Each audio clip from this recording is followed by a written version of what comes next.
Hi hello my dear student, welcome to my YouTube channel biology best ever. ನಾನು ಕಮಲ್ ನಾಯಕ್. ನಾವು ಇವತ್ತು ಯಾವ topic ಬಗ್ಗೆ ಸ್ಟಡಿ ಮಾಡಕ್ ಹೊರಟಿದೀವಿ ಅಂತಂದ್ರೆ pollination. Today let we are going to discuss about the pollination. What you mean by pollination? So before that, let me discuss some of the generalized concept regarding the pollination process. That is, in flower, there we will find the stamen which has the filament and the bilobed structure that is called as anther. That anther mainly filled with the pollen grains. Okay, these are the pollen grains. In another words, there is a pistil part which has the stigma and the long slender like structure that is style, and here it is the ovary. Inside the ovary, it is completely filled with the ovules. That ovules contain the female gamete that is nothing but egg. Now, the time is when this anther will be dehiscence. ಡೆಹಿಸನ್ಸ್ ಅಂದ್ರೆ ಏನು? Bust out ಆಗೋದು ಅಂದ್ರೆ ಒಡೆಯೋದು. ಅವಾಗ ಏನಾಗತ್ತಾ, pollen grains ಎಲ್ಲವೂ release ಆಗ್ತದ. ಈ pollen grains ಒಳಗಡೆ ಏನಿರುತ್ತಪ್ಪ ಅಂತಂದ್ರೆ ಮೇಲ್ ಗ್ಯಾಮೆಟ್ ಇರ್ತದ. ಅದರಲ್ಲಿ ಜನರೇಟಿವ್ ಸೆಲ್ ಮತ್ತೆ ವೆಜಿಟೇಟಿವ್ ಸೆಲ್ ಅಂತ ಎರಡು ಇರ್ತಾವ, ನೆನ್ಪ್ ಮಾಡ್ಕೊಡ್ರಿ. ಅದರಲ್ಲಿ ಇರುವಂತದ್ದು ಯಾವ್ದು ಗೊತ್ತಾ? ಮೇಲ್ gamete.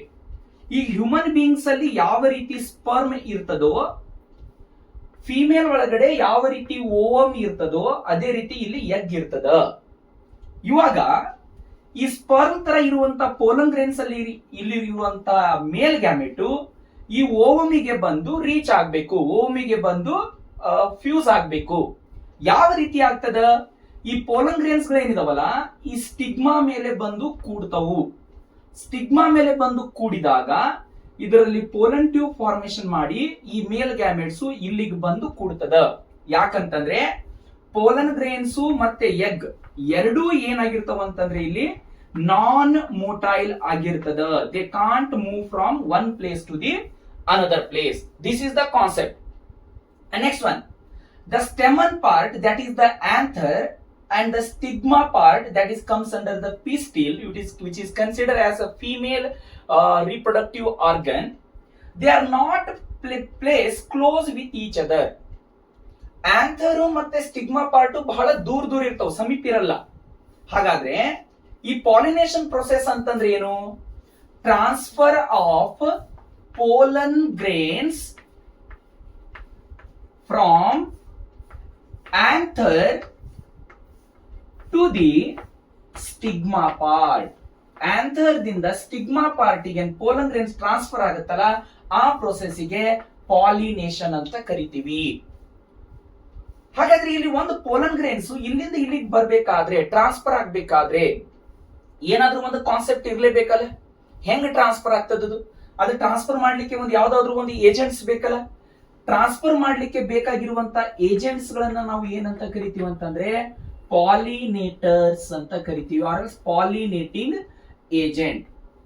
Before that, let we discuss about the types of pollination. So there are mainly 3 types. Pollination ಅಲ್ಲಿ 3 ಟೈಪ್ ಬರ್ತದೆ. ಯಾವ್ಯಾವ 3 ಟೈಪ್ ಅಂತಂದ್ರೆ, number 1 autogamy, second 1 geitonogamy, and third one xenogamy. ಇದರಲ್ಲಿ ಡಿಫರೆನ್ಸ್ ಏನು? ಇದ್ರಲ್ಲಿ ನಾವು ಡಿಫರೆನ್ಸ್ ನೋಡಬೇಕಾದ್ರೆ ಇಲ್ಲಿ ನಾನು ಒಂದು ಪ್ಲಾಂಟ್ ಅದ ಡಯಾಗ್ರಾಮ್ ಅನ್ನು ತೆಗಿತೆ. ಇಮ್ಯಾಜಿನ್ ಮಾಡ್ರಿ, ಇದು ಒಂದು ಪ್ಲಾಂಟ್ ಅದ. ಈ ಪ್ಲಾಂಟ್ ಅದ ಲೀಫ್ ಅದಾವ 2. ಓಕೆ, ಅದೇ ರೀತಿ ಈ ಪ್ಲಾಂಟ್ ಒಳಗಡೆ 2 ಫ್ಲವರ್ ಅನ್ನು ನಾನು ತೆಗಿತೀನಿ, ಮೆನ್ಷನ್ ಮಾಡ್ತೀನಿ. ಜಸ್ಟ್ ಇಮ್ಯಾಜಿನ್ ಮಾಡ್ರಿ, ಇವು ಯಾವ ಫ್ಲವರ್ ಅಂತ ಕೇಳಬೇಡ್ರಿ, ಜಸ್ಟ್ ಇಮ್ಯಾಜಿನ್. ಓಕೆ, ಸೊ ಇದು ಆಂಥರ್ ಪಾರ್ಟ್. ನೆಕ್ಸ್ಟ್ ಮೇಲ್ಗಡೆ ಇರುವಂತದ್ದು ಏನ್ ಹೇಳ್ರಿ? ಸ್ಟಿಗ್ಮಾ. ಇದೊಂದು ಫ್ಲವರ್. ನೆಕ್ಸ್ಟ್ ಇಲ್ಲಿ ಇನ್ನೊಂದು ಫ್ಲವರ್ ಅನ್ನ ತೆಗಿತೀನಿ. ಇದರದ್ದು ಏನ್ ಹೇಳ್ರಿ? ಇದು ಸ್ಟಿಗ್ಮಾ. ಇದು ಪ್ಲಾಂಟ್ ಎ. ಅದೇ ರೀತಿ ಇಲ್ಲಿ ಇನ್ನೊಂದು ಪ್ಲಾಂಟ್ ತೆಗಿತೀನಿ. ಇಲ್ಲಿನೂ ಸಹಿತ ಒಂದೆರಡು ಫ್ಲವರ್ ತೆಗೆಯೋಣ.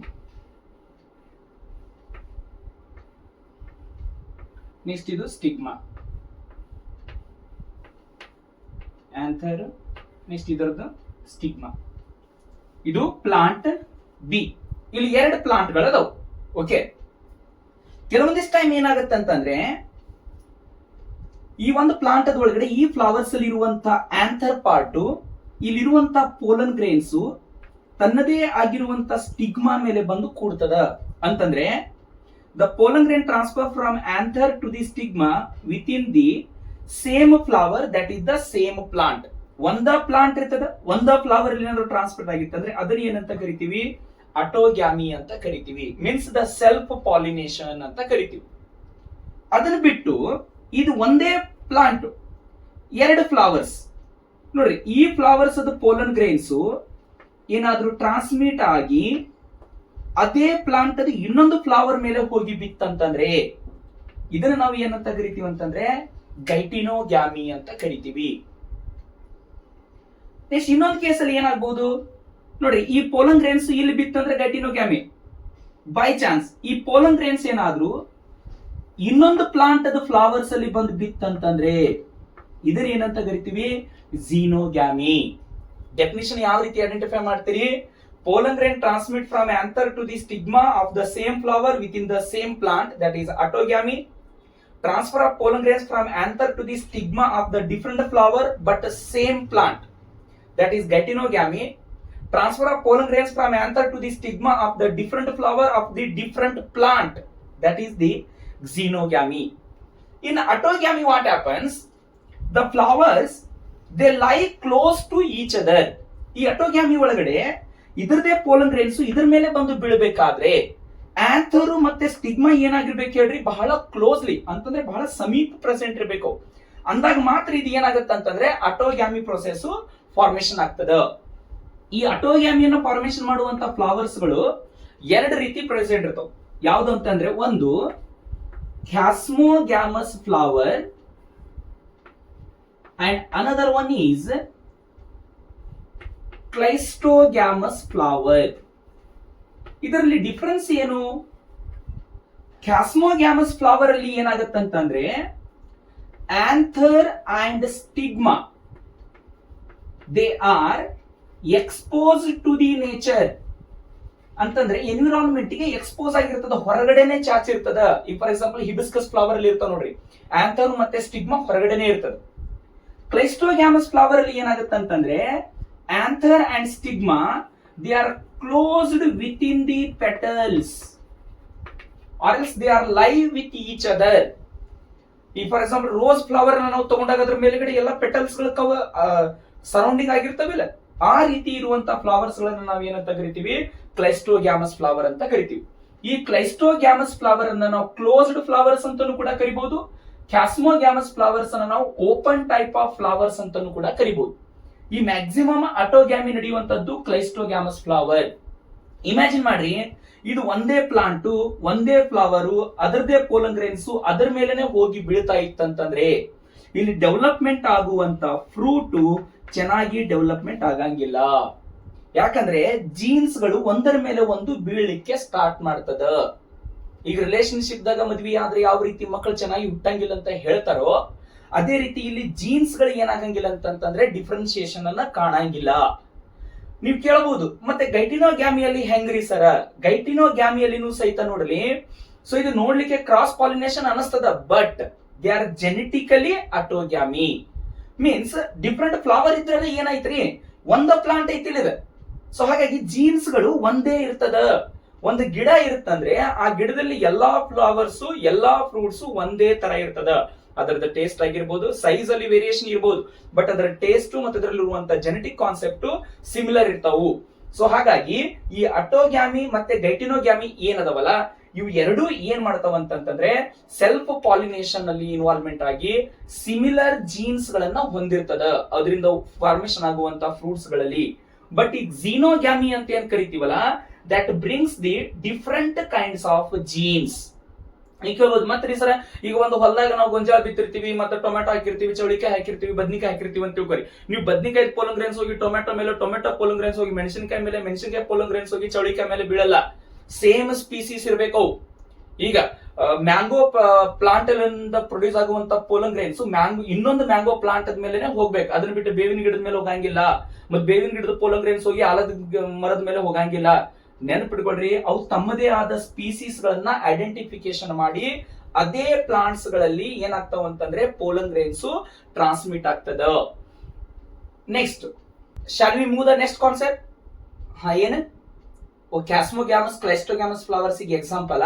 ಓಕೆ, ಕೆಲವೊಂದಿಷ್ಟು ಫ್ಲವರ್ಸ್ ಅದ ನೋಡ್ರಿ ಯಾವ ಅಂತಂದ್ರೆ ವಯೋಲಾ, ಆಕ್ಸಾಲಿಸ್ ಮತ್ತೆ ಕಾಮೆಲಿನಾ. ಈ ಫ್ಲವರ್ಸ್ ಗಳು ಏನ್ ಮಾಡ್ತಾವ ಅಂತಂದ್ರೆ ಒಂದ್ ರೀತಿಯಿಂದ ಕ್ಯಾಸ್ಮೋಗ್ಯಾಮಸ್ ಫ್ಲವರ್ಸ್ ಅನ್ನು ಫಾರ್ಮೇಶನ್ ಮಾಡ್ತದ. ಅದೇ ರೀತಿ ಇನ್ನೊಂದ್ ಕಡೆಗೆ ಕ್ಲೈಸ್ಟೋಗ್ಯಾಮಸ್ ಫ್ಲವರ್ ಅನ್ನು ಸಹಿತ ಫಾರ್ಮೇಶನ್ ಮಾಡ್ತದ. ನೆನಪಿಟ್ಕೊಳ್ರಿ. ವೆರಿ ಗುಡ್ ಕ್ವಶನ್ ಕೇಳಿದಕ್ಕ. ಸೊ ನೋಡ್ರಿ, ಆನ್ಲೈನ್ ಕ್ಲಾಸ್ ಅಲ್ಲಿ ನೋಡ್ತಾ ಇರ್ತಾರೆ ಕೆಲವೊಂದಿಷ್ಟು ಸ್ಟೂಡೆಂಟ್ಸ್ ಕ್ವಶನ್ಸ್ ಗಳನ್ನ ಕೇಳ್ತಾ ಇರ್ತಾರೆ. ನೀವು ಸಹಿತ ಕೇಳ್ತಾ ಇರ್ಬೇಕು. ಏನಾದ್ರು ಇದಿತ್ತಂತಂದ್ರೆ ಕಾಮೆಂಟ್ ಬಾಕ್ಸ್ ಅಲ್ಲಿ ತಿಳಿಸ್ತಾ ಇರ್ಬೇಕು. Okay, now let we discuss the agents of pollination, means the pollinators. ಅಂದ್ರೆ ಪಾಲಿನೇಷನ್ ಆಗ್ಬೇಕಾದ್ರೆ ಏಜೆಂಟ್ಸ್ ಗಳು ಏನ್ ಬೇಕು ನಾವು ಈಸಿಯಾಗಿ ಹೇಳ್ಬಿಡ್ತೀವಿ. ಏನ್ ಗೊತ್ತಾ, ಒಂದು ಪೋಲನ್ ಗ್ರೇನ್ಸ್ ಇನ್ನೊಂದು ಸ್ಟಿಗ್ಮಾ ಮೇಲೆ ಹೋಗಿ ಕೂಡ್ಬೇಕಾದ್ರೆ ಅದಕ್ಕೆ ಏನಾದ್ರೂ ಒಂದು ಏಜೆಂಟ್ ಬೇಕಲ್ಲ. ಈಗ ನಾವು ಒಂದು ಊರಿಂದ ಇನ್ನೊಂದು ಊರಿಗೆ ಹೋಗ್ಬೇಕಾದ್ರೆ ನಾವು ಬಸ್ ಇಲ್ಲ ಬೈಕ್ ಇಲ್ಲ ಕಾರ್ಗಳಲ್ಲಿ ಹೋಗ್ತೀವಿ. ಅದೇ ರೀತಿ ಈ ಪೋಲನ್ ಗ್ರೇನ್ಸ್ ಏನಾದ್ರು ಯಾವ್ದಾರ ಗಾಡಿ ಗಿಡಿ ಇರ್ತಾವ, ಒಂದು ಗಿಡದ ಮೇಲೆ ಇನ್ನೊಂದು ಗಿಡದ ಮೇಲೆ ಜಿಕ್ಕೊಂತ ಹೋಗಕ್ಕ ಇಲ್ಲ. ಈ ಪೋಲನ್ ಗ್ರೇನ್ಸ್ ಗೆ ಯಾರಾದ್ರೂ ಒಬ್ರು ಕರ್ಕೊಂಡು ಹೋಗಿ ಇನ್ನೊಂದು ಫ್ಲವರ್ಸ್ ಮೇಲೆ ಬಿಡಬೇಕು. ಅಂದಾಗ ಮಾತ್ರ ಅದು ಪಾಲಿನೇಷನ್ ಪ್ರೊಸೆಸ್ ಆಗ್ತದ. ಹಾಗಾದ್ರೆ ಈ ಏಜೆಂಟ್ಸ್ ಗಳಲ್ಲಿ ಎಷ್ಟು ಟೈಪ್ ಅದ ನೋಡ್ಲಿ. ಪಾಲಿನೇಟಿಂಗ್ ಏಜೆಂಟ್ಸ್ ಅಲ್ಲಿ 2 ಟೈಪ್ ಬರ್ತದ. ಒಂದೇದು ಯಾವ್ದಪ್ಪ ಅಂತಂದ್ರೆ ಅಬಯೋಟಿಕ್ ಏಜೆಂಟ್, ಇನ್ನೊಂದು ಬಯೋಟಿಕ್ ಏಜೆಂಟ್. ಇಲ್ಲಿ ಅಬಯೋಟಿಕ್ ಅಂತಂದ್ರೆ ಏನು, ನಾನ್ ಲಿವಿಂಗ್ ಅಂದ್ರೆ ಜೀವ ಇರ್ಲಾರ್ದ ವಸ್ತುಗಳು ಪೋಲನ್ ಗ್ರೇನ್ಸ್ ನ ಟ್ರಾನ್ಸ್ಪೋರ್ಟ್ ಮಾಡ್ಲಿಕ್ಕೆ ಇನ್ವಾಲ್ವ್ಮೆಂಟ್ ಆಗಿರ್ತಾವ. ಬಯೋಟಿಕ್ ಅಂತಂದ್ರೆ living organism, those are called as animals. ಪ್ರಾಣಿಗಳು ಬರ್ತಾವ. ಆದ್ರೆ ಯಾವ್ಯಾವ ಎನಿಮಲ್ಸ್ ಬರ್ತಾವ ಅನ್ನೋದು ಆಮೇಲೆ ಹೇಳ್ತೀನಿ. ಈ ಅಬಯೋಟಿಕ್ ಅಲ್ಲಿ 2 ಕಾಂಪೋನೆಂಟ್ಸ್ ಗಳು ಬರ್ತಾವ. ಒಂದ್ ಯಾವ್ದಪ್ಪ ಅಂತಂದ್ರೆ ವಿಂಡ್, ಇನ್ನೊಂದು ಯಾವ್ದಂತಂದ್ರೆ ವಾಟರ್. ಇವಕ್ಕೆ ಜೀವ ಇಲ್ಲ, ಅದಕ್ಕೆ ಇದನ್ನ abiotic factors are the abiotic pollinating agent ಅಂತ ಕರಿತೀವಿ. ಈ ಎನಿಮಲ್ಸ್ ಗಳಲ್ಲಿ ಆಲ್ಮೋಸ್ಟ್ ಯಾವ ಬರ್ಬೋದು ಹೇಳ್ರಿ ನಿಮ್ ಪ್ರಕಾರ? ನೋಡ್ರಿ, ಕೆಲವೊಂದಿಷ್ಟು ಬೀಸ್ ಆಗಿರ್ಬಹುದು, ಬಟರ್ಫ್ಲೈಸ್ ಆಗಿರ್ಬಹುದು, ಕೆಲವೊಂದಿಷ್ಟು ಬರ್ಡ್ಸ್ ಆಗಿರ್ಬಹುದು, ಓಕೆ, ಇನ್ಸೆಕ್ಟ್ ಆಗಿರ್ಬಹುದು, ಮತ್ತೆ ಕೆಲವೊಂದಿಷ್ಟು ಮಂಗ್ಯಗಳಾಗಿರ್ಬಹುದು, ಲೆಮ್ಯೂರ್ಸ್ ಅಂತ ಏನ್ ಕರಿತೀವಲ್ಲ ಅವು ಆಗಿರ್ಬಹುದು, ಕೆಲವೊಂದಿಷ್ಟು ಲಿಸರ್ಡ್ಸ್ ಗಳಾಗಿರ್ಬಹುದು. Okay, next, what are the characteristics features of the flower which exhibit the wind pollination? ಅಂದ್ರೆ ಯಾವ ಫ್ಲವರ್ಸ್ ವಿಂಡ್ ಪಾಲಿನೇಷನ್ ಮಾಡ್ತಾವಲ್ಲ ಅದರದ ಕ್ಯಾರೆಕ್ಟರಿಸ್ಟಿಕ್ಸ್ ಯಾವ್ದಿರ್ಬೋದು? ಅದಕ್ಕಿಂತ ಮುಂಚೆ ಹೇಳ್ಬಿಡ್ತೀನಿ ನೋಡ್ಲಿ. ವಿಂಡ್ ಪಾಲಿನೇಷನ್ ಯಾವ್ದ್ರಲ್ಲಿ ನಡೀತದ ಅಂತಂದ್ರೆ ಗ್ರಾಸ್ ಗಳಲ್ಲಿ ನಡೀತದ. ನೆಕ್ಸ್ಟ್ ಶುಗರ್ ಕೇನ್ ಪ್ಲಾಂಟ್ ನೋಡಿದ್ರೆ ಅದ್ರ ಮೇಲ್ಗಡೆ ವೈಟ್ ಕಲರ್ ಒಂದು ಫ್ಲವರ್ ಫಾರ್ಮೇಶನ್ ಆಗಿರುತ್ತೆ ನೋಡ್ರಿ ದೊಡ್ಡದಾಗಿ, ಅದರಲ್ಲಿ ನಡೀತದ. ಮತ್ತೆ ಮೇಜ್ ಇರ್ತದಲ್ಲ ಅದರಲ್ಲಿನೂ ಕೂಡ ನಡೀತೈತಿ. ಮೆಕ್ಕೆಜೋಳ, ಇಲ್ಲಿ ಮೇಜದ್ದು ಒಂದು ಪ್ಲಾಂಟ್ ಡಯಾಗ್ರಾಮ್ ತೆಗಿತೀವಿ ನೋಡ್ರಿ. ಮೇಜದ್ದು ಜಸ್ಟ್ ಇಮ್ಯಾಜಿನ್ ಮಾಡ್ಕೊಳ್ರಿ.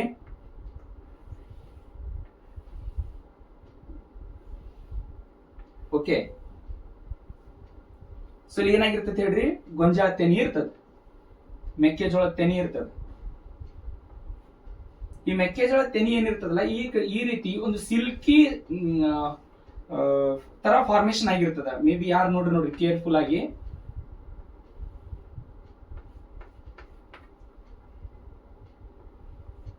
ಓಕೆ, ಈ ಸಿಲ್ಕಿ ತರ ಏನ್ ಫಾರ್ಮೇಶನ್ ಆಗಿರ್ತವಲ್ಲ ಇವನು ನಾವು ಏನಂತ ಕರಿತೀವಿ ಅಂತಂದ್ರೆ ಸ್ಟಿಗ್ಮಾ ಅಂಡ್ ಸ್ಟೈಲ್. ಇದು ಆಕ್ಚುಲಿ ಫಿಮೇಲ್ ಫ್ಲವರ್ಸ್. ಇದ್ರದ್ದು ಮೇಲ್ ಫ್ಲವರ್ ಎಲ್ಲಿರ್ತದೆ ಗೊತ್ತಾ? ಇದು ಕಂಪ್ಲೀಟ್ಲಿ ಮೇಲ್ಗಡೆ ಡ್ರಾ ಮಾಡಿದಾಗ ಸೊ ಇಲ್ಲಿ ಮೇಲ್ಗಡೆ ಇರ್ತಾವಲ್ಲ ಇವನ್ನ ನಾವು ಏನಂತ ಕರಿತೀವಿ ಅಂತಂದ್ರೆ ಮೇಲ್ ಫ್ಲವರ್ಸ್ ಅಂತ ಕರಿತೀವಿ. ಮೇಲ್ಗಡೆ ಇರುವಂತದ್ದು. ಮೆಕ್ಕೆಜೋಳ ಹೊಲದಾಗ ಯಾರಾದ್ರಿ ಅವ್ರು ನೋಡ್ಕೊಡ್ರಿ ಚೆನ್ನಾಗಿ. ಹಾಗಾದ್ರೆ ವಿಂಡ್ ಪಾಲಿನೇಷನ್ ಫ್ಲವರ್ಸ್ ಕ್ಯಾರೆಕ್ಟರಿಸ್ಟಿಕ್ಸ್ ಏನಾಗಿರ್ಬೋದು? First point, pollen grains are light, ಅಂದ್ರೆ ವೇಟ್ ಜಾಸ್ತಿ ಇರಂಗಿಲ್ಲ. ಲೈಟ್ ಇರ್ತಾವು. And pollen grains are non sticky, sticky ಇರಂಗಿಲ್ಲ, ನಾನ್ ಸ್ಟಿಕ್ಕಿ ಇರ್ತದ. ಅಂದ್ರೆ ಗಾಳಿ ಒಳಗಡೆ ಎಲ್ಲಿ ಬೇಕಾದ್ರೆ ಹಾರ್ಕೊಂತ ಹೋಗಕ್ ಬೇಕಲ್ಲ, ನಾನ್ ಸ್ಟಿಕ್ಕಿ ಇರ್ತಾವ. ಇನ್ನೊಂದು, the produce the large number of pollen grains, ಅತಿ ಹೆಚ್ಚು ಸಂಖ್ಯೆಗಳಲ್ಲಿ ಪೋಲನ್ ಗ್ರೇನ್ಸ್ ಗಳನ್ನ ಏನ್ ಮಾಡ್ತದ ಅಂತಂದ್ರೆ ಇದು ಫಾರ್ಮೇಶನ್ ಮಾಡ್ತದ. That can easily transport through the wind current and it forms the large feathery stigma. Large feathery ಸ್ಟಿಗ್ಮಾವನ್ನ ಏನ್ ಮಾಡ್ತದೆ ಹೇಳ್ರಿ, ಫಾರ್ಮೇಶನ್ ಮಾಡ್ತದ to capture the pollen grains. ಇಲ್ಲಿಂದ ಯಾವ್ದಾದ್ರು ಒಂದು ಪೋಲನ್ ಗ್ರೇನ್ಸ್ ಏನಾದ್ರು ಗಾಳಿಯ ಮುಖಾಂತರ ಹಾರ್ಕೊಂತ ಬರಾಕತೈತೆ ಅಂತಂದ್ರೆ ಈ ಕಂಪ್ಲೀಟ್ಲಿ ಏನ್ ಮಾಡ್ತಾವ ಹೇಳ್ರಿ, ಈ ಪೋಲನ್ ಗ್ರೇನ್ಸ್ ಅನ್ನ ಅಬ್ಸರ್ವ್ ಮಾಡ್ಕೊಂತಾವ್. ಸೊ ಹಾಗಾಗಿ ಇದನ್ನ ಏನಂತ ಕರೀತಾರ, ಲಾರ್ಜ್ ಫೆದರಿ ಸ್ಟಿಗ್ಮಾ ಅಂತ ಕರೀತಾರ. And another important point, well exposed stamen to the environment. ಇಲ್ಲಿ ಸ್ಟೆಮನ್ ಗಳು ಏನಿರ್ತಾವಲ್ಲ ಇವು ವೆಲ್ ಎಕ್ಸ್ಪೋಸ್ ಆಗಿರ್ತಾವ, ನೇಚರ್ಗೆ ಬಹಳ ಒಂದು ಹೊಂದಾಣಿಕೆ ಆಗಿರ್ತದ. And another one, the single ovule present in each ovary. ಒಂದು ಓವರಿ ಒಳಗಡೆ ಬರೀ ಒಂದೇ ಒಂದು ಓವ್ಯೂಲ್ ಪ್ರೆಸೆಂಟ್ ಇರ್ತಾವ. And flowers are the small, they are present in clusters. ಹೂಗಳೇನಾದ್ರೂ ಸಣ್ಣ ಇದ್ದು ಅಂತಂದ್ರೆ ಕ್ಲಸ್ಟರ್ ಅಲ್ಲಿ ಪ್ರೆಸೆಂಟ್ ಇರ್ತದ, ಅದನ್ನ ಏನಂತ ಕರಿತೀರಿ, inflorescence. These are important characteristics of wind pollinated flowers. It may be asked for 3 marks and even they ask for the NEET and CET also. And here these are nothing but tassels. Tassels that present in the corn cob. ಇದನ್ನ commonly corn ಕಾಬ್ ಅಂತ ಕರಿತೀವಿ, ಇವುಗಳನ್ನ ಟೆಸೆಲ್ ಅಂತ ಕರಿತೀವಿ. ಈ ಟೆಸೆಲ್ಸ್ ಗಳದ್ದು ಇನ್ನೊಂದು ಹೆಸರು ಏನಪ್ಪಾ ಅಂದ್ರೆ ಸ್ಟೈಲ್ ಅಂಡ್ ಸ್ಟಿಗ್ಮಾ. ಇಲ್ಲಿವರೆಗೂ ನಾವು ವಿಂಡ್ ಪಾಲಿನೇಷನ್ ನೋಡಿದೀವಿ. ಇವಾಗ ನೆಕ್ಸ್ಟ್ ವಾಟರ್ ಪಾಲಿನೇಷನ್ ಬಗ್ಗೆ ನೋಡೋಣ. ಇವಾಗ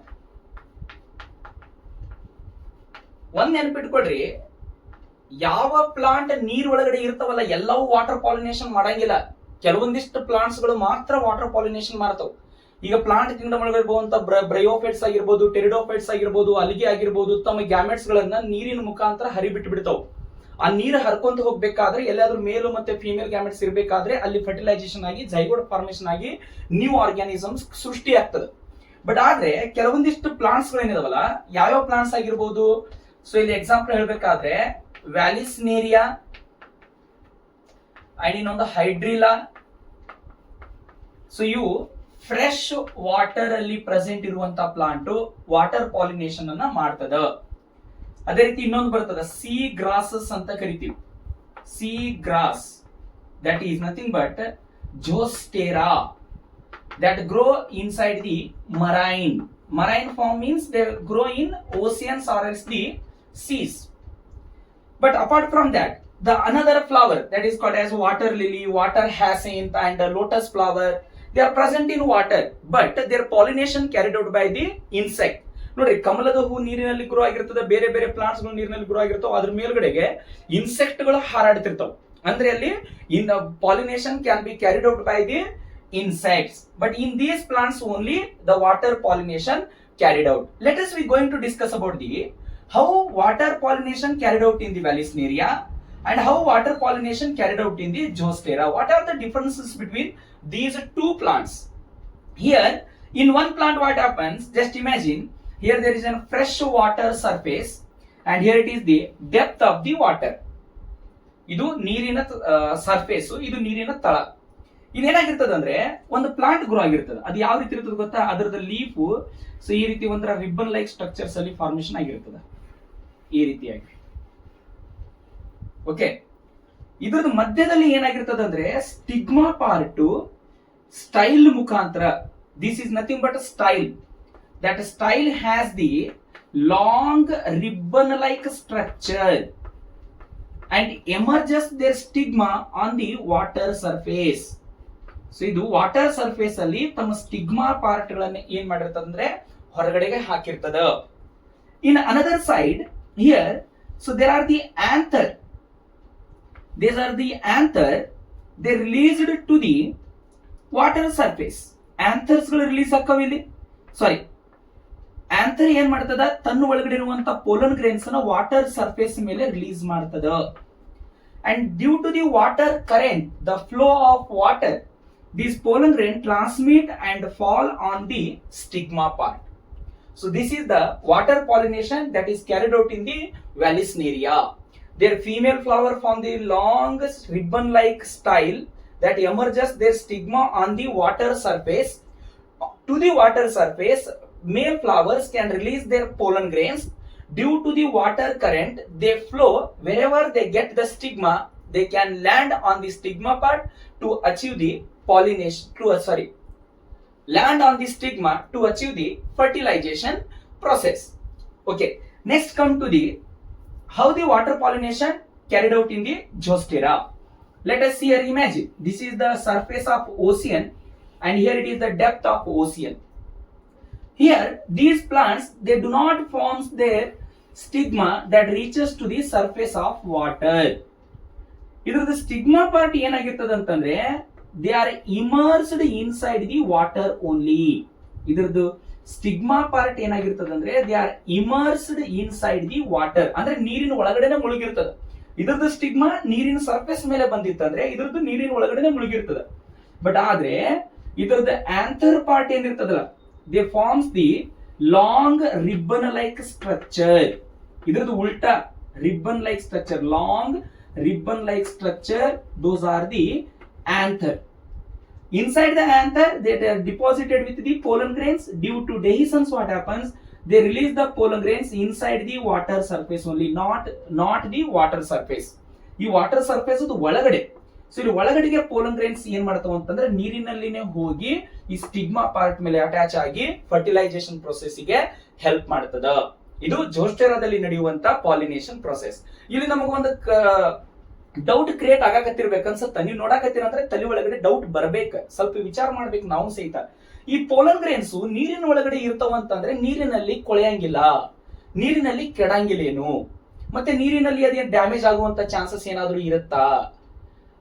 ಎಸ್, ಈ ರೀತಿ ನೀವೇನಾದ್ರೂ ಥಿಂಕ್ ಮಾಡಿಲ್ಲ ಅಂತರೂ ಪರವಾಗಿಲ್ಲ, ಮಾಡಿರಿ ಅಂತಂದ್ರೂ ಪರವಾಗಿಲ್ಲ, ಆದ್ರೂ ಕೂಡ ನಾ ಹೇಳ್ತೀನಿ ನೋಡಲಿ.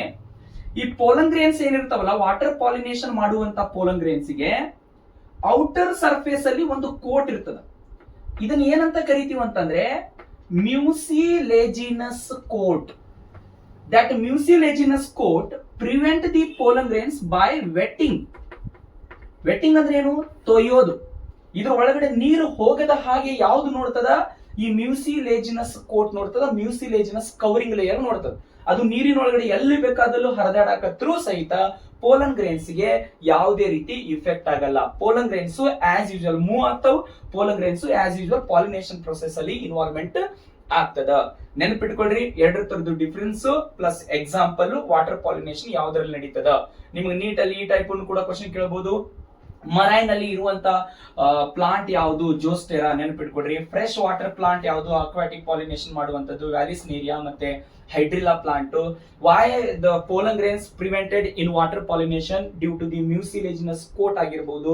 ಎದರಿಂದ ರಕ್ಷಣೆ ಮಾಡ್ತದ? ವೆಟ್ಟಿಂಗ್ ಅಂತಂದ್ರೆ ಅದು ತೊಯ್ಯೋದ್ರಿಂದ ರಕ್ಷಣೆ ಮಾಡ್ತದ. ಇನ್ನೊಂದು, ಈ ವಿಂಡ್ ಪಾಲಿನೇಷನ್ ಆಗಿರಬಹುದು ಇಲ್ಲ ವಾಟರ್ ಪಾಲಿನೇಷನ್ ಆಗಿರಬಹುದು. ಈ ಎರಡರಲ್ಲಿ ನೀವೇನ್ ಪೋಲನ್ ಗ್ರೇನ್ಸ್ ರಿಲೀಸ್ ಆಗ್ತಾವಲ್ಲ, ಅವು ಏನಿರ್ತಾವಂತಂದ್ರೆ ನಾನ್ ಸ್ಟಿಕ್ಕಿ ಇರ್ತದ ಮತ್ತೆ ಕಲರ್ಲೆಸ್ ಇರ್ತಾವ. ಕಲರ್ಲೆಸ್ ಇರ್ತದ, ನಾನ್ ಸ್ಟಿಕ್ಕಿ ಇರ್ತದ, ನಾನ್ ಫ್ರಾಗ್ರೆಂಟ್ ಇರ್ತದ. ಫ್ರಾಗ್ರೆನ್ಸ್ ಸಹಿತ ಫಾರ್ಮೇಶನ್ ಮಾಡಂಗಿಲ್ಲ. ಒಂದು ನಾನ್ ಫ್ರಾಗ್ರೆಂಟ್. ಫ್ಲವರ್ಸ್ ಅಂತೂ ನಾನ್ ಫ್ರಾಗ್ರೆಂಟ್. ಫ್ಲವರ್ಸ್ ಅಂತೂ ಅಷ್ಟು ಕಲರ್ಫುಲ್ ಆಗಿರಂಗಿಲ್ಲ, ಅಷ್ಟು ಅಟ್ರಾಕ್ಟಿವ್ ಆಗಿರಂಗಿಲ್ಲ. ಅವು ಅಟ್ರಾಕ್ಟಿವ್ ಮಾಡ್ಬೇಕಾದ್ರೆ ಯಾವ್ದಾದ್ರು ಅನಿಮಲ್ಸ್ ಏನಾದ್ರು ಪಾಲಿನೇಷನ್ ನಡೆಯಕತ್ತೈತೆ? ಇಲ್ಲ. ಈ ಜೀವ ಇರ್ಲಾರ್ದಂತ ವಸ್ತುಗಳಿಂದ ಪಾಲಿನೇಷನ್ ನಡೆಯಕತ್ತೈತೆ ಅಂದ್ಮೇಲೆ ಬೇರೆಯವರನ್ನ ಇಂಪ್ರೆಸ್ ಮಾಡೋದಕ್ಕೋಸ್ಕರ ಕಲರ್ ಯಾಕಬೇಕು, ಫ್ರಾಗ್ರೆನ್ಸ್ ಯಾಕಬೇಕು, ನೆಕ್ಟರ್ ಯಾಕಬೇಕು? ಸೊ ಹಾಗಾಗಿ ಕಲರ್ಲೆಸ್ ಇರ್ತಾವ, ನಾನ್ ಫ್ರಾಗ್ರೆಂಟ್ ಇರ್ತದ, ಮತ್ತೆ ಪೋಲನ್ ಗ್ರೇನ್ಸ್ ನಾನ್ ಸ್ಟಿಕ್ಕಿ ಇರ್ತಾವ, ಅಷ್ಟು ಅಟ್ರಾಕ್ಟಿವ್ ಆಗಿ ಇರಂಗಿಲ್ಲ ಎರಡರ ತರಲಿ ಸಹಿತ. ನೆಕ್ಸ್ಟ್, ಇವಾಗ ನಾವು ಏನ್ ಮಾಡೋಣ ಹೇಳ್ರಿ, ವಾಟರ್ ಪಾಲಿನೇಷನ್ ಆಯ್ತಾ. ನಾವು come to the pollination carried out by the biotic factors, those are the animals. ಇಲ್ಲಿ ಎಲ್ಲಾ ಎನಿಮಲ್ಸ್ ಸಹಿತ ಪಾಲಿನೇಷನ್ ಪ್ರೊಸೆಸ್ ಮಾಡ್ತಾವ. ಎಲ್ಲಾ ಎನಿಮಲ್ಸ್ ಅಂದ್ರೆ ನೋಡ್ರಿ, ಗಿಡ ಇರೋದು ಅಪರೂಪ. ಅದರಲ್ಲಿ ಫ್ಲವರ್ಸ್ ಅಂತೂ ಎಷ್ಟು ಸಾಫ್ಟ್ ಆಗಿರ್ತದೆ ನಿಮಗೆ ಗೊತ್ತದ. ಮಂಗ್ಯ ಹೋಗಿ ಆ ಗಿಡದ ಮೇಲೆ ಕುಂತು ಫ್ಲವರ್ ತಗೊಂಡು ಫ್ಲವರ್ ಪೋಲನ್ ಗ್ರೇನ್ಸ್ ಮಾಡೋದಂದ್ರೆ ಅದು ಅನ್ಇಮ್ಯಾಜಿನರಿ ಥಿಂಗ್. ಇಲ್ಲಿ ಸರ ಎಮ್ಮಿ ಹೋಗಿ ಗಿಡದ ಮೇಲೆ ಕುಂದಿರ್ತೈತೆ ಅಂದ್ರೆ ನೋ. ಕೆಲವೊಂದಿಷ್ಟು ಎನಿಮಲ್ಸ್ ಗಳು ಮಾತ್ರ. ಎನಿಮಲ್ ಕಿಂಗ್ಡಮ್ ಸ್ಟಡಿ ಮಾಡಿರಲ್ಲ, ಅದರಲ್ಲಿ ಎಷ್ಟೊಂದು ಫೈಲಮ್ಸ್ ಗಳು ಬರ್ತವೆ. ಆ ಎಲ್ಲಾ ಫೈಲಮ್ಸ್ ಗಳಲ್ಲಿ ಕೆಲವೊಂದಿಷ್ಟು ಎನಿಮಲ್ಸ್ ಗಳು ಮಾತ್ರ ಏನ್ ಮಾಡ್ತಾವ ಅಂದ್ರೆ ಪಾಲಿನೇಷನ್ ಪ್ರೊಸೆಸ್ ಅಲ್ಲಿ ಇನ್ವಾಲ್ವ್ಮೆಂಟ್ ಆಗುತ್ತಾ. So let we move towards the pollination carried out by the biotic factors. Those are the animals.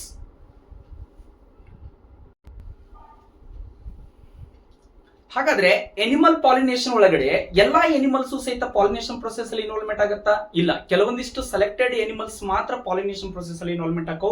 ಅವು ಯಾವ ಬರಲಿ ತೋರಿಸ್ತೀನಿ.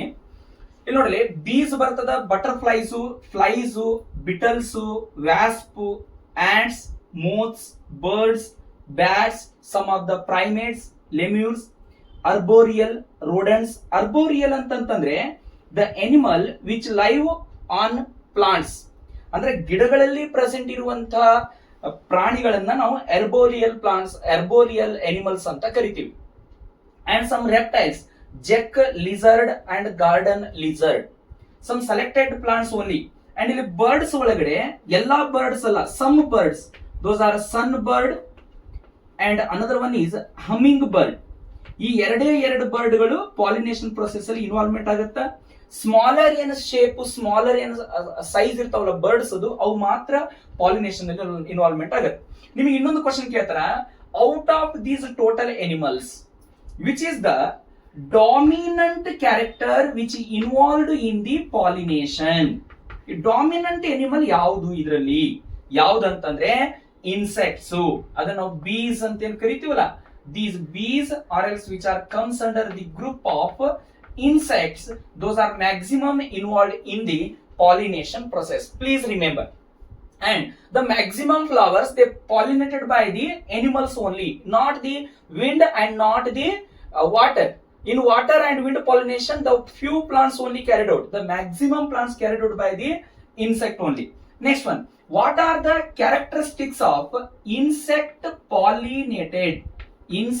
pollinated flowers? ಹಾಗಾದ್ರೆ ಇನ್ಸೆಕ್ಟ್ ಪಾಲಿನೇಟೆಡ್ ಫ್ಲವರ್ಸ್ ಅಲ್ಲಿ ಯಾವ ರೀತಿ ಕ್ಯಾರೆಕ್ಟರ್ಸ್ ಗಳು ಪ್ರೆಸೆಂಟ್ ಇರ್ತದ? ಫಸ್ಟ್ ಒನ್ ಕ್ಯಾರೆಕ್ಟರ್ ನೋಡ್ಲಿ, that is important. Flowers are large, ದೊಡ್ಡ ಇರ್ತಾವು. And they are colourful, variety colour ಇರ್ತದ ಅಟ್ರಾಕ್ಟಿವ್ ಮಾಡ್ಲಿಕ್ಕೆ. And they forms the fragrance. ಈಗ ಮಲ್ಲಿಗೆ ಹೂ ನೋಡ್ರಿ, ಎಷ್ಟು ಚಂದ ಫ್ರಾಗ್ರೆನ್ಸ್ ಇರ್ತದ, ಅದು ಇನ್ಸೆಕ್ಟ್ ಗಳನ್ನ ಅಟ್ರಾಕ್ಟ್ ಮಾಡಕ. ಈ ಹಿಬಿಸ್ಕಸ್ ಫ್ಲವರ್ ತಗೊಳ್ರಿ.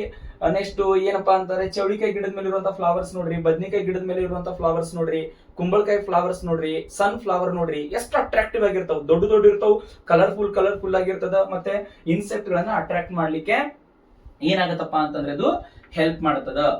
If flowers are the small, ಎಲ್ಲಾ ಫ್ಲವರ್ಸ್ ದೊಡ್ಡನೇ ಇರ್ತಾವ ಬಿಡ್ರಿ. ಫ್ಲವರ್ಸ್ ಏನಾದ್ರೂ ಸಣ್ಣ ಇದ್ದು ಅಂತಂದ್ರೆ they are present in the group or else the cluster. Such flowers are called as inflorescence.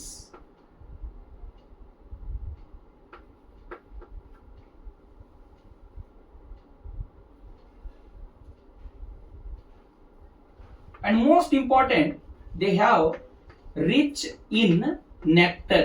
ಅದರಲ್ಲಿರುವಂತ ಮಕರಂದ ಏನಿರ್ತದಲ್ಲ ಬಹಳ ರಿಚೆಸ್ಟ್ ಆಗಿರ್ತದ.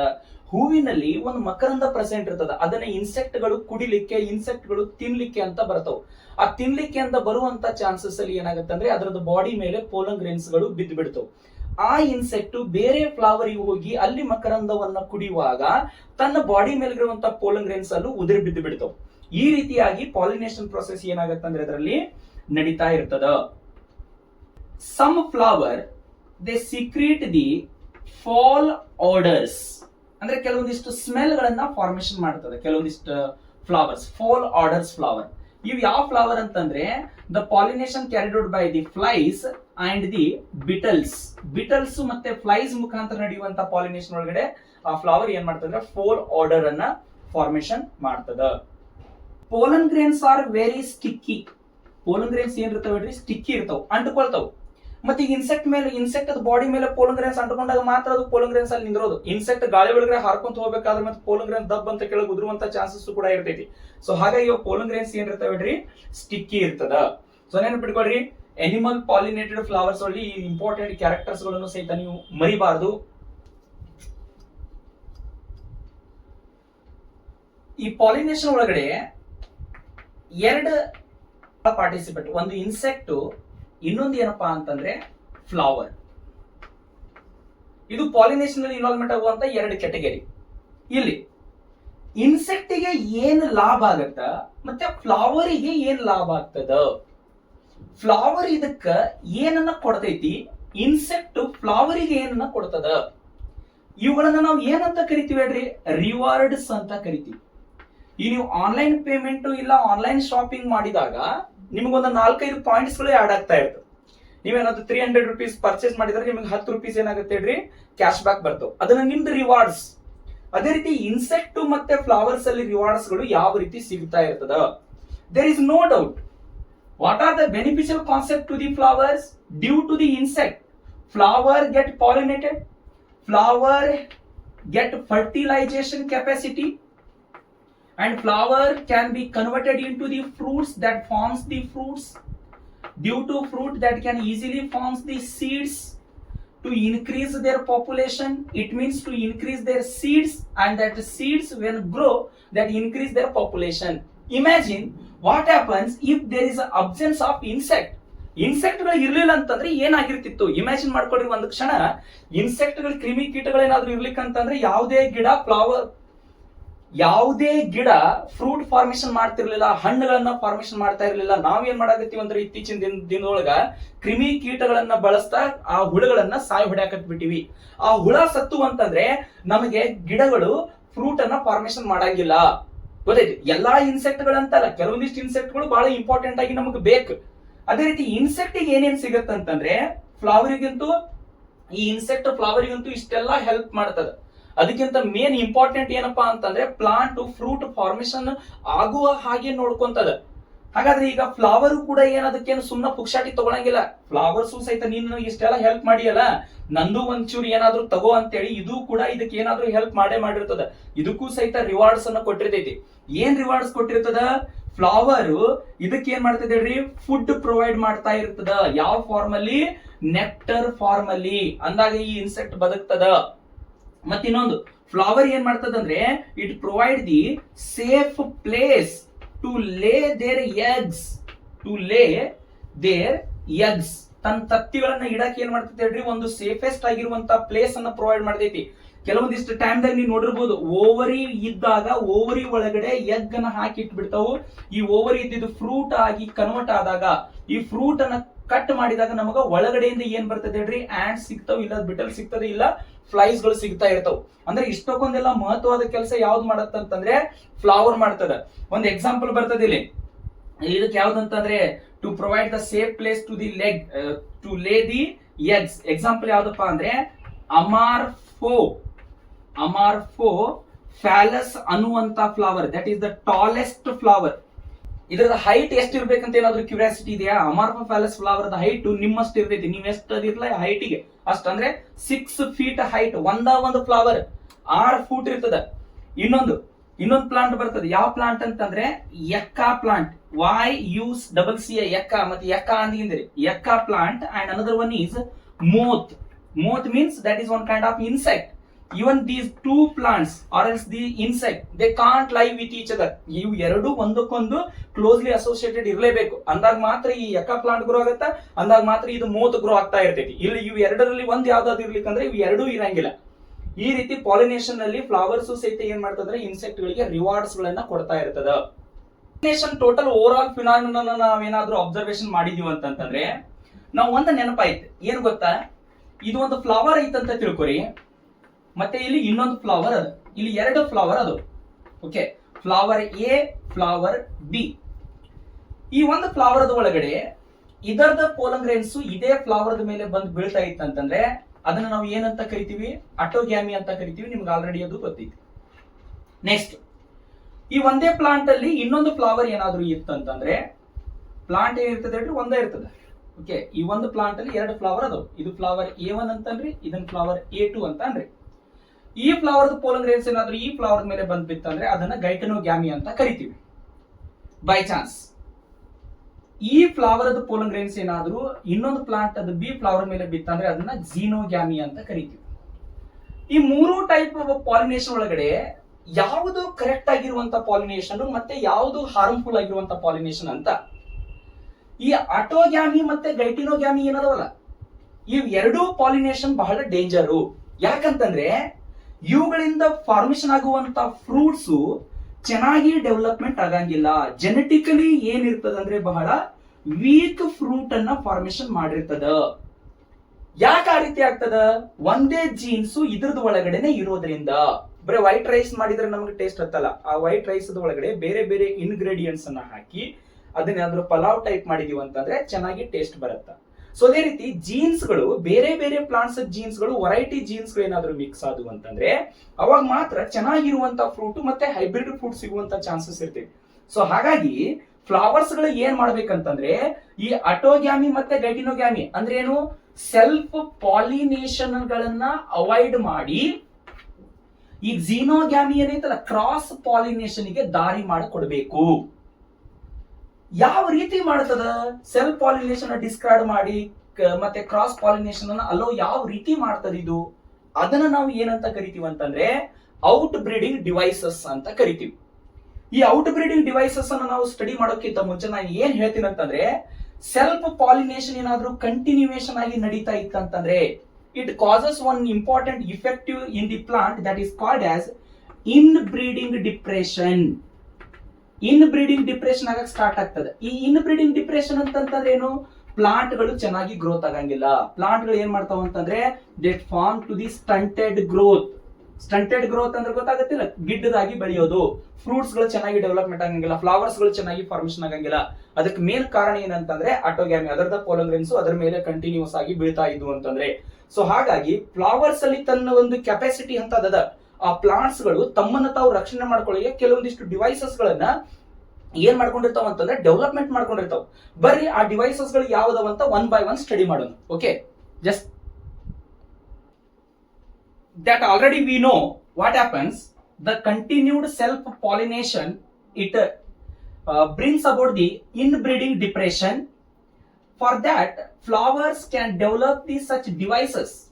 That devices helps to discourage the self pollination and encourage the cross pollination. Please remember that word. And next one, what are the outbreeding devices? ಯಾವ ರೀತಿ outbreeding devices self pollination ಆಗೋದನ್ನ ತಡಿತದ? ನೋಡ್ರಿ, self pollination ಆಗೋದನ್ನ ತಡಿತದ ಅನ್ನೋದಕ್ಕಿಂತ pollen grains stigma ಮೇಲೆ ಬಂದು attach ಆಗಿ ಏನ್ ಮಾಡ್ತಾವ ಅದು ಗೊತ್ತಿರ್ಬೇಕು ನಮಗ. ಸೊ ಏನ್ ಮಾಡ್ತದ ಅಂತಂದ್ರೆ ಇಮ್ಯಾಜಿನ್ ಮಾಡ್ರಿ, ಇದು ಸ್ಟಿಗ್ಮಾ ಸರ್ಫೇಸ್. ಓಕೆ, ಈ ಸ್ಟಿಗ್ಮಾ ಸರ್ಫೇಸ್ ಮೇಲೆ ಪೋಲನ್ ಗ್ರೇನ್ಸ್ ಬಂದು ಬೀಳ್ತದ. ಇದು ಪೋಲನ್ ಗ್ರೇನ್ಸ್. ಈ ಪೋಲನ್ ಗ್ರೇನ್ ಬಂದ್ ಬಿತ್ತಂದ್ರೆ ಫರ್ಟಿಲೈಸೇಷನ್ ಪ್ರೊಸೆಸ್ ಆಗಂಗಿಲ್ಲ. ಈ ಪೋಲನ್ ಗ್ರೇನ್ಸ್ ಏನ್ ಮಾಡ್ಬೇಕು ಗೊತ್ತಾ? ಲಾಂಗ್ ಟ್ಯೂಬ್ಯುಲರ್ ಲೈಕ್ ಸ್ಟ್ರಕ್ಚರ್ ಇರುವಂತ ಪೋಲನ್ ಟ್ಯೂಬ್ ಅನ್ನ ಫಾರ್ಮೇಶನ್ ಮಾಡಬೇಕು. ಏನ್ ಫಾರ್ಮೇಶನ್ ಮಾಡಬೇಕು ಹೇಳ್ರಿ? Pollen tube. ಈ ಪೋಲನ್ ಟ್ಯೂಬ್ ಏನ್ ಮಾಡ್ತದಂದ್ರೆ ಕೆಳಗಡೆ ಓವರಿ ಒಳಗಡೆ ಹೋಗಿ ಅಲ್ಲಿ ಇರುವಂತ ಎಗ್ ಜೊತೆಗೆ ಕಂಬೈಂಡ್ ಆಗಿ ತಂದಿರುವಂತ ಮೇಲ್ ಗ್ಯಾಮೆಟ್ಸ್ ಗಳನ್ನ ಆ ಒಂದು ಓವರಿಗೆ ಕೊಡ್ತದೆ. ಇದು ಪಾಲಿನೇಷನ್ ನಂತರ ನಡೆಯುವಂತ ಪ್ರೊಸೆಸ್. ಇದನ್ನು ಪೋಲನ್ ಪಿಸ್ಟಿಲ್ ಇಂಟ್ರಾಕ್ಷನ್ ಅಂತಾನೂ ಕೂಡ ಕರಿತೀವಿ. ಹಾಗಾದ್ರೆ ಒಂದೇ ಡಿವೈಸ್ ಯಾವುದು? First one, pollen release and stigma receptivity not synchronised. ಅಂದ್ರೆ ಏನಾಗತ್ತೆ, ಇಲ್ಲಿ ಸ್ಟಿಗ್ಮಾ ಐತಂತ ತಿಳ್ಕೊರಿ. ಸೊ ಇಲ್ಲಿ ಕೆಳಗಡೆ ಏನೈತೆ ಹೇಳ್ರಿ? ಆಂಥರ್ ಅದ. ಈ ಆಂಥರ್ ಬಸ್ಟ್ ಔಟ್ ಆಗಿ ಪೋಲನ್ ಗ್ರೇನ್ಸ್ ರಿಲೀಸ್ ಮಾಡಬೇಕು. ಮತ್ತೆ ಸ್ಟಿಗ್ಮಾ ಯಾವ ಕೆಪಾಸಿಟಿ ಬರಬೇಕು? ರಿಸೆಪ್ಟಿವಿಟಿ ಕೆಪಾಸಿಟಿ ಬರಬೇಕು. ರಿಸೆಪ್ಟಿವಿಟಿ ಕೆಪಾಸಿಟಿ ಅಂದ್ರೆ ಏನು? ಈ ಸ್ಟಿಗ್ಮಾ ಪಾರ್ಟ್ ಹುಟ್ಟಿದ ತಕ್ಷಣನೇ, ಬೆಳೆದಿದ್ದ ತಕ್ಷಣ ಈ ಪೋಲನ್ ಗ್ರೇನ್ಸ್ ಅನ್ನ ಅಟ್ರಾಕ್ಟ್ ಮಾಡ್ಕೊಳಂಗಿಲ್ಲ, ಪೋಲನ್ ಗ್ರೇನ್ಸ್ ಅನ್ನ ರಿಸೀವ್ ಮಾಡ್ಕೊಳಂಗಿಲ್ಲ. ಈ ಪೋಲನ್ ಗ್ರೇನ್ಸ್ ಅನ್ನ ರಿಸೀವ್ ಮಾಡ್ಕೋಬೇಕಾದ್ರೆ ಕೆಲವೊಂದಿಷ್ಟು ಟೈಮ್ ಬೇಕಾಗತ್ತೆ, ಕೆಲವೊಂದಿಷ್ಟು ಸಮಯ ಬೇಕಾಗ್ತದೆ. ಅದನ್ನ ರಿಸೆಪ್ಟಿವಿಟಿ ಅಂತ ಕರಿತೀವಿ. ಹಾಗಾದ್ರೆ ಈ ಆಂಥರ್ ಬಸ್ಟ್ ಆದಾಗ ಏನಾಗುತ್ತೆ ಹೇಳ್ರಿ? ಪೋಲನ್ ಗ್ರೇನ್ಸ್ ರಿಲೀಸ್ ಆಕ್ಕವು. ಇಲ್ಲಿ ಏನ್ ಹೇಳ್ತಾರ ಅಂತಂದ್ರೆ pollen release and stigma receptive not synchronise. ಅಂದ್ರೆ ಇಲ್ಲಿ ಆಂಥರ್ ಬಸ್ಟ್ ಆಗಿ ಪೋಲನ್ ಗ್ರೇನ್ಸ್ ರಿಲೀಸ್ ಮಾಡುವಂತ ಟೈಮು ಮತ್ತೆ ಸ್ಟಿಗ್ಮಾ ರಿಸೆಪ್ಟಿವಿಟಿ ಆಗುವಂತ ಟೈಮ್ ಎರಡು ಸೇಮ್ ಇರಂಗಿಲ್ಲ. ಏನಾಗ್ತದ? ಈ ಆಂಥರ್ ಬಸ್ಟ್ ಔಟ್ ಆಗಿ ಪೋಲನ್ ಗ್ರೇನ್ಸ್ ಆದ್ರೂ ಮೊದಲು ರಿಲೀಸ್ ಮಾಡ್ಬಿಡ್ತದ. ಫಾರ್ ಎಕ್ಸಾಂಪಲ್ ಮೊದಲು ರಿಲೀಸ್ ಮಾಡತ್ತಂತಂದ್ರೇನು? 14th ಆಗಸ್ಟ್ಗೆ ಪೋಲನ್ ಗ್ರೇನ್ಸ್ ರಿಲೀಸ್ ಆದವು ಅಂತ ತಿಳ್ಕೊರಿ.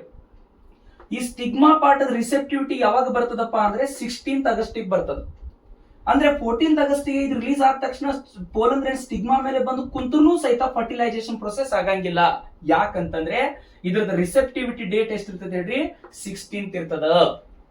ಇಲ್ಲ ಏನಾಗ್ತದೆ ಅಂತಂದ್ರೆ ಕೆಲವು ದಿವಸ ಉಲ್ಟಾ ಆಗ್ಬಹುದು. ಸೊ ಇದು 12th ಆಗಸ್ಟ್ಗೆ ಇದು ರಿಸೆಪ್ಟಿವಿಟಿ ಡೇಟ್ ಇತ್ತಂತಂದ್ರೆ ಆಂಥರ್ ಬಸ್ಟ್ ಔಟ್ ಆಗಿ 15ನೇ ತಾರೀಕಿಗೆ ಏನಾಗಬಹುದು ಹೇಳ್ರಿ, ಪೋಲನ್ ಗ್ರೇನ್ಸ್ ರಿಲೀಸ್ ಆಗಬಹುದು. ಅದು ಮುಂಚೆ ಆದ್ರೆ ರಿಸೆಪ್ಟಿವಿಟಿ ಆಗಬಹುದು, ನಂತರ ಆದ್ರೂ ಆಗಬಹುದು. ಇದು ಮುಂಚೆ ಆದ್ರೆ ಡೆಹಿಸನ್ಸ್ ಆಗಿ ರಿಲೀಸ್ ಮಾಡಬಹುದು, ಇಲ್ಲ ನಂತರವಾದ್ರೂ ರಿಲೀಸ್ ಮಾಡಬಹುದು. Next, anther and stigma placed at the different position. ಈ ಸ್ಟಿಗ್ಮಾ ಮತ್ತೆ ಆಂಥರ್ ಎರಡು ಸಮೀಪ ಇದ್ದು ಅಂದ್ರೆ ಇದರದ್ದು ಪೋಲನ್ ಗ್ರೇನ್ಸ್ ಇದ್ರ ಮೇಲೆ ಹೋಗಿ ಬೀಳುವಂತ ಚಾನ್ಸಸ್ ಇರ್ತೈತಿ. ಅದಕ್ಕೆ ಕೆಲವೊಂದಿಷ್ಟು ಫ್ಲವರ್ಸ್ ಅಲ್ಲಿ ಏನಾಗತ್ತಂದ್ರೆ ಸ್ಟಿಗ್ಮಾ ಪಾರ್ಟ್ ಬೇರೆ ಕಡೆ ಇರ್ತೈತಿ, ಆಂಥರ್ ಪಾರ್ಟ್ ಬೇರೆ ಕಡೆ ಇರ್ತದ. ಇದನ್ನ anther and stigma place different position ಅಂತ ಕರಿತೀವಿ. ಥರ್ಡ್ ಡಿವೈಸ್ ಯಾವ್ದಂತಂದ್ರೆ ಈ ಎರಡು ಫಸ್ಟ್ ಅಂಡ್ ಸೆಕೆಂಡ್ ಸ್ಟೆಪ್ ಏನದವಲ್ಲ, ಇವೆರಡು ಏನ್ ಮಾಡ್ತಾವ ಅಂತಂದ್ರೆ ಅಟೋಗ್ಯಾಮಿಯನ್ನ ಪ್ರಿವೆಂಟ್ ಮಾಡ್ತದ. ನಿಮ್ಗೆ ನೀಟ್ ಒಳಗಡೆ ಕೇಳಬಹುದು, 1ನೇ ಡಿವೈಸ್ ಮತ್ತೆ 2ನೇ ಡಿವೈಸ್ ಅಟೋಗ್ಯಾಮಿಯನ್ನ ಪ್ರಿವೆಂಟ್ ಮಾಡ್ತದ, ನೆನ್ಪಿಟ್ಕೊಡ್ರಿ. ಥರ್ಡ್ ಡಿವೈಸ್ ಬರ್ರಿ, ಸೆಲ್ಫ್ ಇನ್ಕಂಪ್ಯಾಟಿಬಿಲಿಟಿ. ಸೆಲ್ಫ್ ಇನ್ಕಂಪ್ಯಾಟಿಬಿಲಿಟಿ ಅಂತಂದ್ರೇನು? That inhibit the pollen germination or pollen tube growth on the stigma. ಈ ಸ್ಟಿಗ್ಮಾ ಮೇಲೆ ಅಷ್ಟಕ್ಕೂ ಸೊ ಇದು ಕೂಡ ಸಕ್ಸಸ್ಫುಲ್ ಆಗ್ಲಿಲ್ಲ, ಇದು ಕೂಡ ಸಕ್ಸಸ್ಫುಲ್ ಆಗ್ಲಿಲ್ಲ ಅಂತ ತಿಳ್ಕೊರಿ. ಪೋಲನ್ ಗ್ರೇನ್ಸ್ ಹಂಗೂ ಹಿಂಗೂ ಮಾಡಿ ಸ್ಟಿಗ್ಮಾ ಮೇಲೆ ಬಂದು ಕುಂತದ. ಇವಾಗ ಏನಾಗುತ್ತೆ ಹೇಳ್ರಿ, ಸ್ಟಿಗ್ಮಾ ಮೇಲೆ ಬಂದು ಕುಂತ್ರ ಫರ್ಟಿಲೈಸೇಷನ್ ಪ್ರೊಸೆಸ್ ಆಗಂಗಿಲ್ಲ, ಅಗಳನ್ನ ಹೇಳಿನಲ್ಲ. ಸೊ ಇಲ್ಲಿ ಸೆಲ್ಫ್ ಇನ್ಕಂಪ್ಯಾಟಿಬಿಲಿಟಿ ಮುಖಾಂತರ ಏನ್ ಮಾಡ್ತದ ಅಂತಂದ್ರೆ ಈ ಸ್ಟಿಗ್ಮಾ ಪಾರ್ಟ್ ಈ ಪೋಲನ್ ಜರ್ಮಿನೇಷನ್ ಮಾಡಿಸಿಕೊಡಂಗಿಲ್ಲ. ಈ ಪೋಲನ್ ಟ್ಯೂಬ್ ಏನ್ ಫಾರ್ಮೇಶನ್ ಆಗೈತಲ್ಲ, ಇದನ್ನ ಫಾರ್ಮೇಶನ್ ಮಾಡಿಸಿಕೊಡಂಗಿಲ್ಲ. Due to some chemical composition, due to some genetical mechanism that do not allow to the pollen germination and pollen tube growth on the stigma part. That is called as self incompatibility. Totally to avoid the fertilization, to avoid the pollen tube formation, ನಮಗೆ ಏನಾಗಬೇಕೈತಿ, ಈ pollen grains ಇಲ್ಲಿ ಬೇಡ, ಹೇಗಾದ್ರೂ ಮಾಡಿ ಇದನ್ನ ನಾವು ತಡೆಗಟ್ಟಬೇಕಾಗ್ಯದ. ಅದಕ್ಕಾಗಿ ಈ ಡಿವೈಸಸ್ ಗಳು ಏನ್ ಮಾಡ್ತಾವ ಅಂತಂದ್ರೆ ಕೆಲಸ ಮಾಡ್ತದ. And last fourth step, that is the production of unisexual flower. Unisexual flower ಅಂತಂದ್ರೇನು, ಒಂದೇ ಒಂದು ಗ್ಯಾಮೆಟ್ ಗಳನ್ನ ಹೊಂದಿರುವಂತಹ ಫ್ಲವರ್ಸ್. ಮ್ಯಾಕ್ಸಿಮಮ್ ಫ್ಲವರ್ ಅಲ್ಲಿ ಏನ್ ಮಾಡ್ತಿರ್ತು ಗೊತ್ತಾ, ಮ್ಯಾಕ್ಸಿಮಮ್ ಪ್ಲಾಂಟ್ ಒಳಗಡೆ ಏನಾಗುತ್ತೆ ಅಂತಂದ್ರೆ both male and female flowers or male and female producing flowers, these are present in the same plant. Such plants are called as monoecious plant. For example, maize agirbodu, castor agirbodu. In some plant what happens, the male flower present in one plant and female flower present in the another plant. These both plant are the different. So this helps to the prevent the self pollination, because it must and should allow the cross pollination. Example ಯಾವ್ದ್ರಲ್ಲಿ ನಡೀತದ ಅಂತಂದ್ರೆ papaya plant ಅದ ಒಳಗಡೆ, ನೆನ್ಪಿಟ್ಕೊಡ್ರಿ.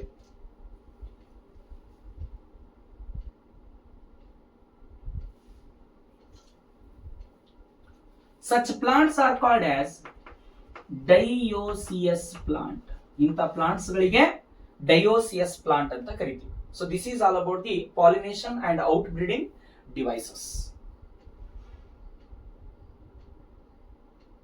So next we will move towards the pollen pistil interaction. There is only one video or maybe the two video to complete the sexual reproduction in flowering plant. Be with me, touch with me. Please follow my channel, subscribe the channel and share to your friends, and all the best for your examination.